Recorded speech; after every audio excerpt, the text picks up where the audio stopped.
Welcome to Let Me Fix This. Enjoy the video. In this video, I will explain how to share games on Steam.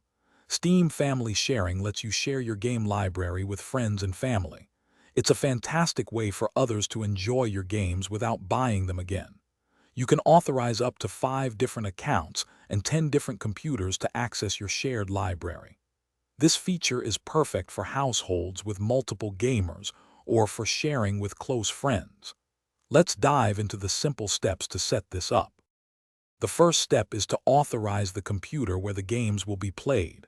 Log into your Steam account on that specific computer. Once logged in, open your Steam client settings. Navigate to the Family tab within the Settings menu. Here, you will see an option to authorize library sharing on this computer. Simply check this box to enable sharing for that machine. This tells Steam that this computer is approved for your shared library. Now that the computer is authorized, you need to grant access to specific accounts. Still within the Family section of your Steam settings, you'll see a list of user accounts that have previously logged into Steam on that authorized computer. Simply check the box next to each account you wish to share your library with. You can select up to 5 different accounts.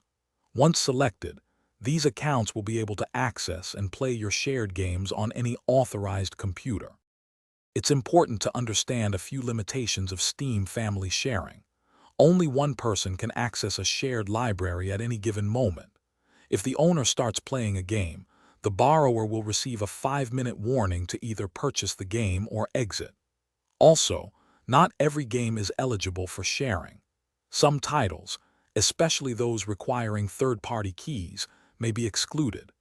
Downloadable content and in-game items are typically not shared with the base game.